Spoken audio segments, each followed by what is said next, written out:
Val Kilmer, the chameleon, the poet, the rebel. For 40 years, he shapeshifted from genius goofball to haunted gunslinger, from Dark Knight to dying admiral. Audiences grew up quoting his lines, copying his smirk, arguing whether he was hero or villain. But behind the rakish grin lived a man who lost his brother, lost his health, and finally lost his voice. And in the spring of 2025, he left fans with something else, a final letter that still makes grown-ups misty-eyed. This is the story of an actor who defied categorization, a complicated talent whose brilliance often competed with his reputation for being difficult, and a man whose personal journey through triumph and tragedy captivated the public imagination until his final curtain call. Early life shadows in paradise. Val Edward Kilmer entered the world on New Year's Eve, 1959, in Los Angeles, California, a city of dreams that would simultaneously embrace and challenge him throughout his life. Born to Eugene Kilmer, a real estate developer and entrepreneur, and Gladys Eckstadt Kilmer, a woman of dreams and ambitions who worked alongside her husband in property dealings, Val's early childhood unfolded in the comfortable affluence of Los Angeles' Chatsworth neighborhood. The Kilmer household bustled with the energy of three boys: Val, his older brother Mark, and younger brother Wesley. Their childhood was marked by imaginative play, with Val particularly drawn to creating elaborate scenarios and characters. Friends from those early days recalled a boy already enamored with performance, staging neighborhood plays and convincing other children to participate in his theatrical visions. But childhood idyll shattered when tragedy struck the Kilmer family in 1977. Wesley, the youngest brother and only 10 years old, suffered an epileptic seizure while in the family's jacuzzi and drowned. The devastating loss cast a permanent shadow over the family. In later interviews, Val would describe the tragedy as the defining moment of his youth, one that fundamentally altered his perspective on life and influenced his approach to art. After Wes died, everything felt like it was happening underwater, Kilmer once told a journalist for Vanity Fair. The world muted. I think that's when I really started living inside characters. They breathed when I couldn't. The tragedy coincided with his parents' separation, leaving young Val navigating both grief and family dissolution simultaneously. He retreated into performance as both escape and expression, memorizing passages from Shakespeare and practicing accents and voices alone in his room for hours. Teachers at Chatsworth High School noticed the intensity of his focus, the singular dedication to craft that would later become his professional hallmark. At Chatsworth, Kilmer found his tribe in the drama department, sharing the stage with future luminaries Kevin Spacey and Mare Winningham. While other teenagers chased athletic glory or social status, Kilmer pursued theatrical excellence with monastic dedication. His talent was evident early. He secured the lead in almost every school production, displaying a natural command of both comedic timing and dramatic weight that seemed beyond his years. The Juilliard years. Forging the instrument. Kilmer's application to Juilliard's prestigious drama division marked his first major professional gambit. At 17, he became the youngest student ever accepted to the program, a distinction that both elevated and isolated him. Moving from sun-drenched California to the gritty intensity of late 1970s, New York represented more than geographic relocation. It was a baptism into the rigors of classical training. Juilliard in that era operated under an almost military discipline. Students began days at 7 a.m. with voice and movement training, proceeded through scene study, speech, dance, and combat classes, and often worked past midnight on productions or independent projects. The program deliberately pushed students to physical and emotional limits, seeking to break down amateur habits and rebuild professional technique.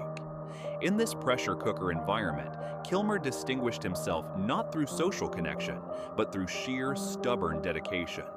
Classmates nicknamed him the Method Monk for his practice of living partially in character during productions. When cast as Edmund in King Lear, he spent nights sleeping in Central Park to understand what it meant to be without shelter or family. For Henry IV, he walked 40 New York blocks in full-period armor to maintain the right center of gravity before performances. These methods raised eyebrows but produced undeniable results. By his third year, faculty members were comparing him to Marlon Brando, high praise in an institution that revered classical training above method intensity. What separated Kilmer was his technical precision combined with emotional availability. He could recite Shakespeare with textbook diction while conveying authentic emotional states. Yet the Juilliard years also cemented personality traits that would later complicate his Hollywood journey. Kilmer developed an uncompromising approach to his craft, rejecting shortcuts and commercial considerations in favor of artistic integrity. When peers discussed agents and auditions, Kilmer spoke of Chekhov and artistic legacy. This purism would serve his performances well, but would eventually clash with the pragmatic demands of the film industry. Upon graduation in 1981, Kilmer faced the typical actor's dilemma: exceptional training but empty pockets. While awaiting his breakthrough, he took commercial work, most notably a hamburger advertisement that he later described as feeding my body while starving my soul. Between commercial gigs, he continued creating his own opportunities, co-writing and starring in the play How It All Began, which attracted modest critical attention off-Broadway. The Ascent. From pop parody to fighter pilot, Kilmer's entry into film came through an unexpected portal: comedy. Top Secret, 1984, a zany parody of Elvis films and World War II spy thrillers from the creators of Airplane, cast Kilmer as Nick Rivers, an American rock star who accidentally becomes entangled in East German espionage. The role demanded singing ability, comic timing, and the capacity to maintain deadpan sincerity amidst absurdist circumstances, a combination that showcased Kilmer's versatility. Industry insiders took notice not just of his comedic abilities, but of his screen presence, an ineffable quality that made audiences watch him even during ensemble scenes. Test screenings confirmed what directors had sensed. Viewers connected with Kilmer's blend of sincerity and irony, his ability to simultaneously inhabit and comment on his characters. Real Genius, 1985, followed, with Kilmer portraying Chris Knight, a brilliant physics student who balanced scientific genius with prankster rebellion. The performance cemented his appeal to young audiences, particularly his knack for delivering sharp, quotable dialogue with natural charm.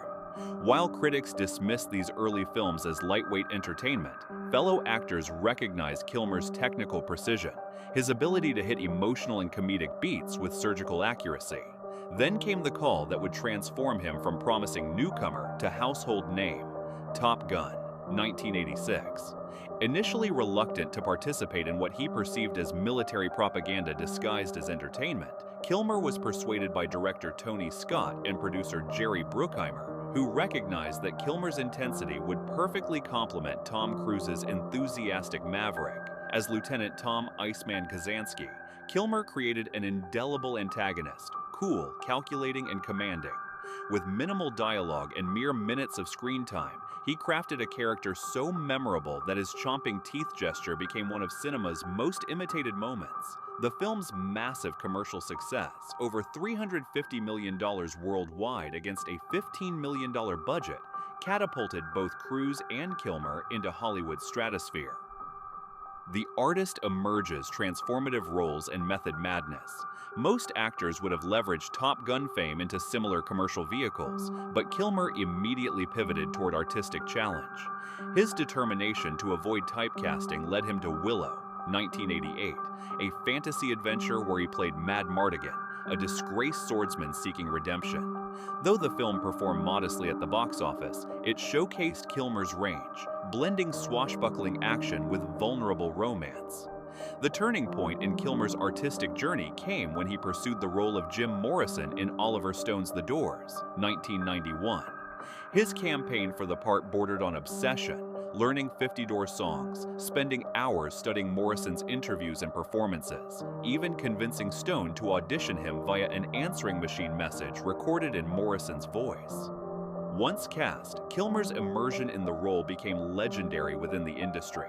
He spent months living in Morrison's clothes, sleeping in his childhood home, and even laying on the singer's grave in Paris for a night of communion with his spirit.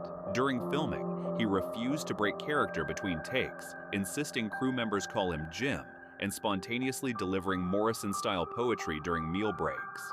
The results were uncanny.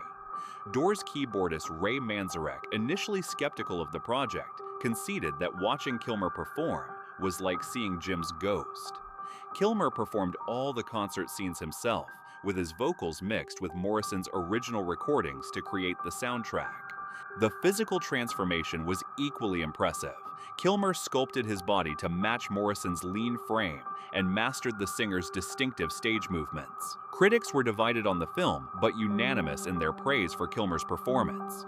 Rolling Stone called it one of the most committed acts of actor possession in American cinema, while the Los Angeles Times described him as channeling rather than impersonating Morrison. The role earned Kilmer no major awards, an oversight many industry insiders attributed to the film's controversial subject matter, but it established him as an actor of extraordinary dedication and technical skill. The Gunslinger and the Bat, peak stardom. Kilmer's transformation continued with Tombstone, 1993, where he portrayed Doc Holliday, the tuberculosis-stricken dentist turned gunfighter. Preparation for the role included months studying Southern accents, mastering gun-handling techniques of the 1880s, and losing 20 pounds to achieve Holliday's consumptive appearance. On set, he maintained Holliday's labored breathing even between takes, explaining to concerned crew members that dropping in and out of the physical state ruins the consistency. The performance yielded some of cinema's most quotable lines. "I'm your huckleberry and you're no daisy at all" entered the cultural lexicon, with fans still repeating them decades later. Though Kurt Russell received top billing, critics and audiences recognized Kilmer as the film's standout, his Holliday providing both comic relief and tragic depth. The character's loyalty, fatalism, and gallows humor resonated with viewers who might never have experienced the American West, but understood the universal themes of friendship and mortality. Hollywood now viewed Kilmer as box office reliable and critically respected, a rare combination that led Warner Brothers to offer him Batman after Michael Keaton's departure from the franchise. Batman Forever, 1995, represented Kilmer's first true blockbuster leading role and his entry into the rarefied air of actors who could open a film on name recognition alone. The production proved physically grueling. Kilmer later described the 90-pound rubber batsuit as like being buried alive, and creatively frustrating. Director Joel Schumacher's vision skewed toward camp spectacle rather than the psychological complexity Kilmer had envisioned. Despite these challenges, the film grossed over $336 million worldwide and cemented Kilmer's A-list status. This period represented peak commercial visibility for Kilmer, with leading roles in major studio productions including Heat, 1995, where he held his own alongside Al Pacino and Robert De Niro, The Saint, 1997, which showcased his gift for accents and disguise, and The Ghost in the Darkness, 1996, a historical adventure co-starring Michael Douglas. The Reputation, difficult genius. As Kilmer's star rose, so too did stories of his demanding on-set behavior. Batman Forever director Joel Schumacher publicly described him as childish and impossible, while Island of Dr. Moreau director John Frankenheimer famously declared he would never work with Kilmer again, stating, "There are two things I will never do in my life. I will never climb Mount Everest, and I will never work with Val Kilmer again." Accounts from these sets depicted an actor who questioned directors' choices, demanded excessive retakes, and maintained an intensity that sometimes alienated cast and crew. Marlon Brando, no stranger to difficult behavior himself, reportedly told Kilmer during The Island of Dr. Moreau that, "Your problem is you confuse your talent with the size of your paycheck." Yet those who worked closely with Kilmer often offered more nuanced perspectives. Heat director Michael Mann described him as relentlessly focused on authenticity, while Tombstone co-star Sam Elliott noted that Val's difficulty comes from caring too much, not too little. Cinematographers praised his technical understanding of camera and lighting, while costume designers commented on his meticulous attention to character details.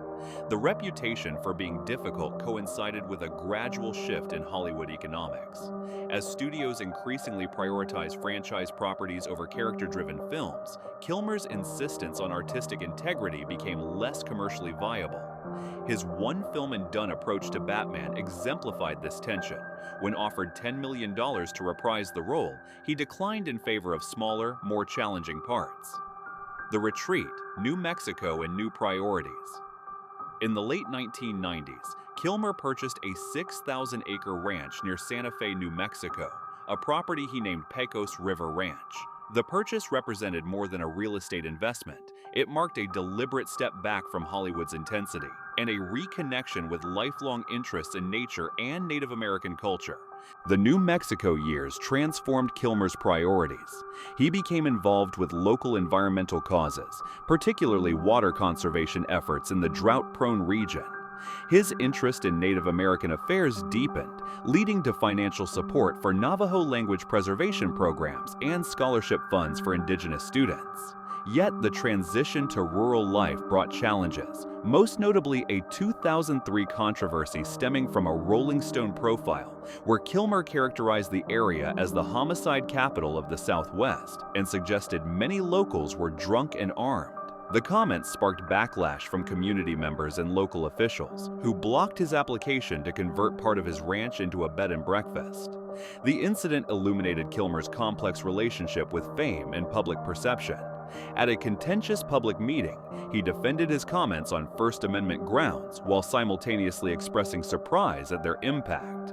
"I speak in metaphors," he told assembled neighbors, "but I forget sometimes that people take words literally." The episode eventually resolved with an apology, but demonstrated Kilmer's ongoing struggle to reconcile artistic expression with social responsibility. During this period, Kilmer's film work became more selective and eclectic. Independent productions like Spartan, 2004, and Kiss Kiss Bang Bang, 2005, showcased his continuing artistic ambition, while voice work in The Prince of Egypt, 1998, and smaller roles in mainstream films maintained his industry presence. Critics noted a shift in his performance style, a move from the intense physicality of his earlier work toward more contained, nuanced characterizations. Financial pressures eventually forced the sale of portions of the New Mexico property, a development Kilmer addressed with characteristic philosophical perspective. Land doesn't belong to people, people belong to the land. The sale coincided with his increasing focus on other creative outlets, particularly poetry and visual art. The Silence, Cancer and Transformation. In 2014, what Kilmer initially dismissed as a persistent sore throat was diagnosed as throat cancer. True to his Christian Science upbringing, which emphasizes spiritual healing over medical intervention, he initially resisted conventional treatment. "I believed the problem was spiritual, not physical," he later explained in his memoir. "I thought if I could correct my thinking, the condition would resolve." As symptoms worsened, he relented to medical intervention. Surgeons performed 2 tracheotomies and removed portions of his tongue, procedures that saved his life but permanently altered his voice. The once melodious instrument that had delivered Shakespeare soliloquies and Morrison lyrics became a labored rasp, requiring a finger pressed against the stoma in his throat to produce audible speech. The loss of his voice might have ended another actor's career, but Kilmer approached it as a different kind of role, the silent monk instead of the verbose poet. He adapted to communicating through written notes, text messages, and eventually an electronic voice box. Public appearances became rare, though he occasionally attended fan conventions where attendees were struck by the contrast between his physical limitation and his continuing warmth and engagement.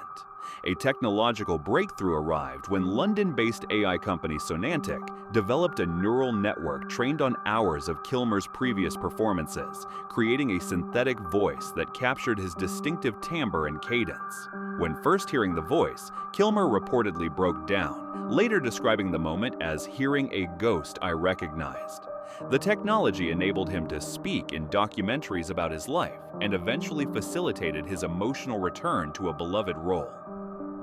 The documentary and the return, reclaiming narrative.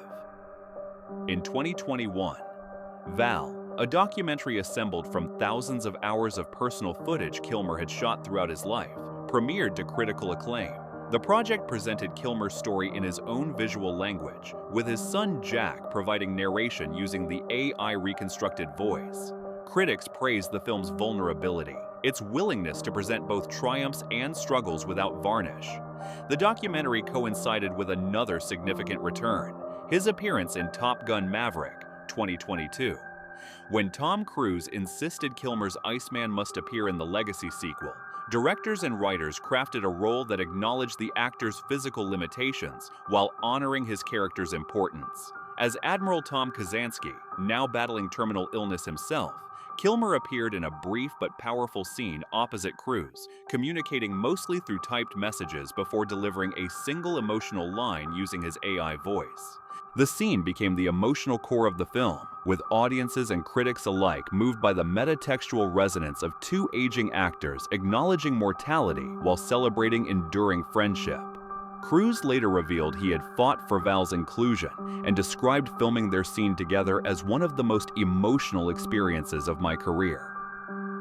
The artist's evolution, canvas and page. As screen roles became more challenging to perform, Kilmer channeled his creative energy into visual art. Working primarily with vibrant acrylics on plexiglass and canvas, he developed a distinctive style blending pop art influences with Southwestern imagery. His paintings, featuring bold color blocks, iconic film references, and desert landscapes, found an appreciative market, with galleries in Los Angeles and Santa Fe hosting successful exhibitions. The proceeds from art sales funded both his medical expenses and the charitable causes he continued to support, particularly educational opportunities for Native American students and environmental conservation. "Painting feels like acting without words," he explained in a gallery statement. "The emotion still transfers just through color and shape instead of voice and movement." In 2020, Kilmer published his memoir, I'm Your Huckleberry, a title drawn from his iconic Tombstone line. The book received mixed critical response. Some reviewers praised its candid discussion of cancer, spirituality, and artistic philosophy, while others found its non-linear structure disorienting. Regardless of critical reception, readers connected with Kilmer's unvarnished honesty about career regrets, failed relationships, and his struggle to balance artistic integrity with commercial demands. The memoir revealed previously unknown dimensions of Kilmer's life, including his decades-long admiration for poet William Blake, whose work had guided many of his career choices, and his complicated relationship with fame, which he described as a currency that buys freedom but costs privacy. Most poignant were his reflections on losing his voice. When you've built a life around expression and suddenly that channel closes, you either find new paths or you drown in silence. I chose to find new paths. The final act, legacy and last words. Despite periods of remission, Kilmer's health remained fragile in the years following his cancer treatment.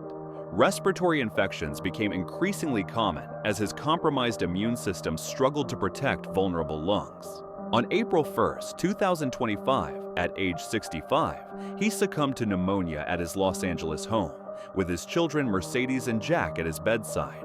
The timing struck many as cruelly ironic.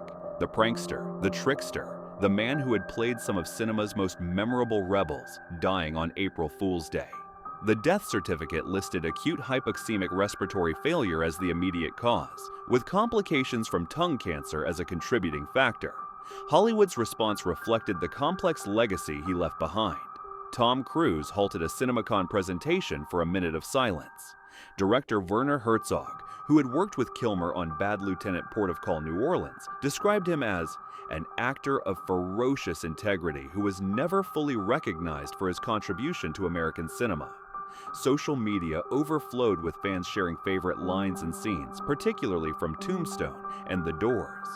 9 days before his death, Kilmer had posted what would become his final public communication, a short video showing him in his studio alongside artist David Cho, playfully wearing his old Batman cowl while showcasing a new painting with blue swirls resembling a dying campfire.